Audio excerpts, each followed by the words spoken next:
Good morning all. Today we will study about anti-diarrheal drugs. So, first of all we should know what is diarrhea. Diarrhea is a loose watery bowel movements that may occur frequently and with a sense of urgency. So, when we will call it diarrhea, when these watery bowel movements will come 3 or more times in a day. So, diarrhea occurs when the lining of the intestine is unable to absorb fluid. Then we will call it a diarrhea. Now, what are the symptoms of diarrhea? The main symptoms of the diarrhea is loose frequent bowel movements, dehydration, and sometimes abdominal pain and crampings may be the symptoms of the diarrhea.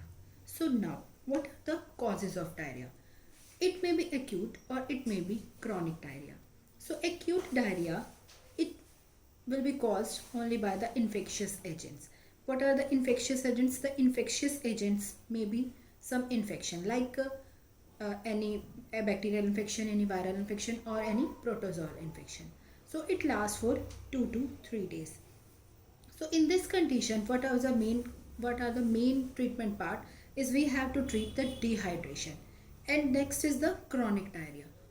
The diarrhea which persists for more than 2 weeks. It it mainly causes in some chronic conditions like irritable bowel syndrome, irritable bowel disease, etc. In this condition, we have to identify and to treat the cause. So now, what is the main part? What is the pharmacology of the anti-diarrheal drugs, or what are the main principles of the management of diarrhea? So in the management of diarrhea, there are three main parts. The first is the treatment of fluid depletion, shock, and acidosis, or we will call it the rehydration. Second is the maintenance of nutrition, and third is the drug therapy. So first we will take is this oral rehydration therapy, or we will call it fluid and electrolyte replacement. As we know, it is a life saving in infants since death is usually due to dehydration. It mainly gives in acute diarrhea. It maintains the water and electrolyte balance in the body. As we know, it is a safe, simple and cheap treatment because we can make some ORS solution in our home also. In this, sodium chloride, potassium iodide, sodium citrate is commonly used. It decreases stool volume and vomiting also. We can give it orally, but in severe condition, IV fluids can also be used. As WHO gives the new formula for the oral rehydration solution, they give sodium chloride as 2.6 gram, potassium chloride as 1.5 gram, trisodium citrate 2.9 gram, glucose 13.5 gram, and these all have to mix in a 1 liter of water. Now, how we can give it to the patient or some dehydrated person? So, it is a dose. Like in children, we can give 5 ml per kg per hour over 4 to 6 hours. In mild dehydration, we can give it 50 ml per kg over 4 to 6 hours. And in moderate dehydration, we can give it 100 ml per kg over 4 to 6 hours. In some conditions, one super ORS is also given. Super ORS is the rice-based ORS. It provides glucose and amino acids, and it is cheap also because rice is commonly available in every house or home.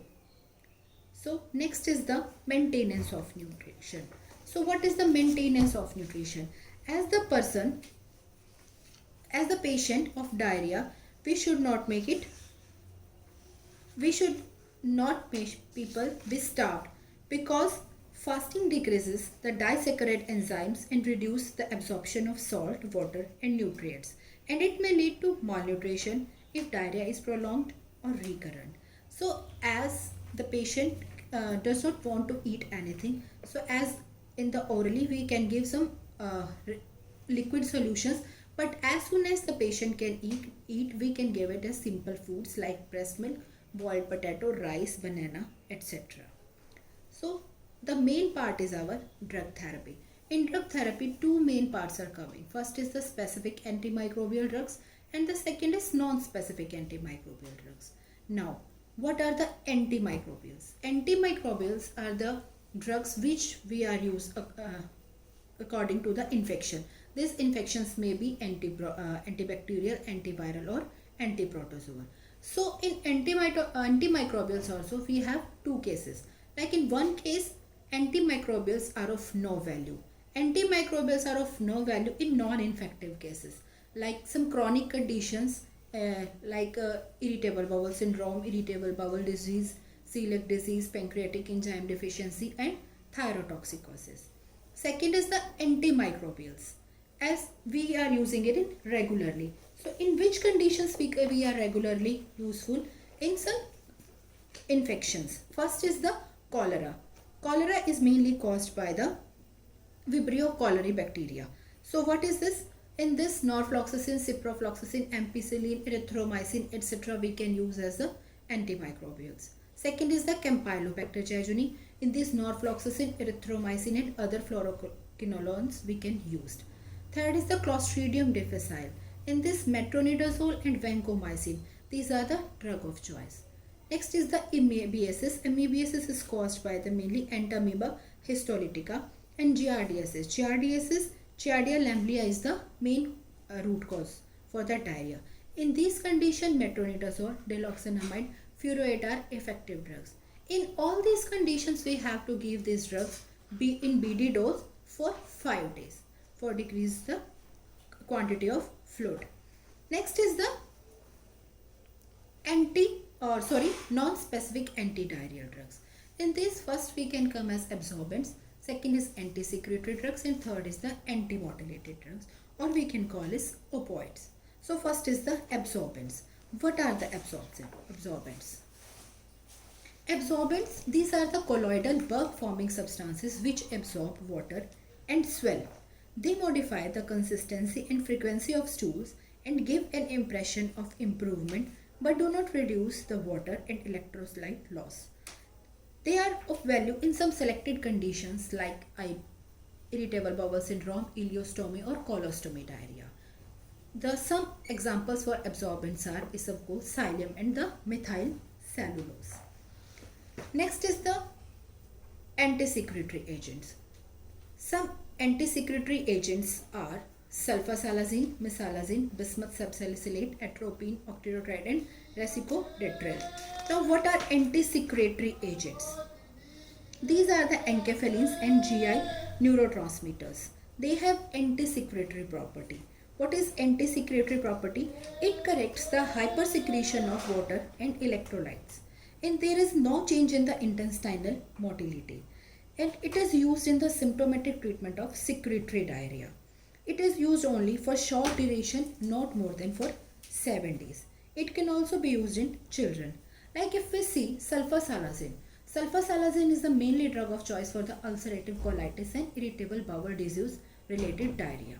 Second is the mesalazine is also used for ulcerative colitis and IBD.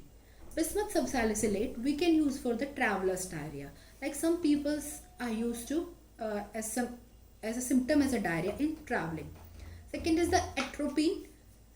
Atropine we can give in some nervous system induced diarrhea or the drug induced diarrhea, like if some diarrhea is occurred by any drug, like some if we are using antimicrobials as a diarrhea inducing or antibiotics. Third is the octreotide. Octreotide is used as a carcinoid or diarrhea in AIDS. Next is the resicodetrel. It is used in acute secretory diarrheas. What is the resicodetrel is doing? Resicodetrel is a prodrug which is used for activation of the metabolite thiorephane. As a resulting, this thiorephane inhibits the enkephalinase in gut and the peripheral tissues. This will degrade the enkephalins, and it decreases the intestinal secretions. So these are the anti-secretory agents. Next are the anti-motility agents. What are the anti-motility agents? Anti-motility agents are the only symptomatic relief in non-infective diarrhea. In these conditions, codeine, diphenoxylate, atropine, or loperamide is given. For this, the uses of these anti-motility agents are, these are given in non-infective or mild traveler's diarrhea, idiopathic diarrhea in AIDS, or after some surgeries like anal surgery or colostomy. These are given in anti-motility agents. Next are the probiotics. What are the probiotics? Lactobacillus Bacillus acidophilus and Lactobacillus sporogens are mainly used as a probiotics. What they are doing, they inhibits the growth of pathogenic organism in the gut. They alters the gut pH. They colonize the intestine. They increase the growth of commensal saprophytic flora, and they are mostly used in antibiotic associated diarrhea. And some home based probiotics are curd, buttermilk, etc., and these are available as tablets and powders also. So these are the main antidiarrheal agents we are using for the treatment of diarrhea. Thank you.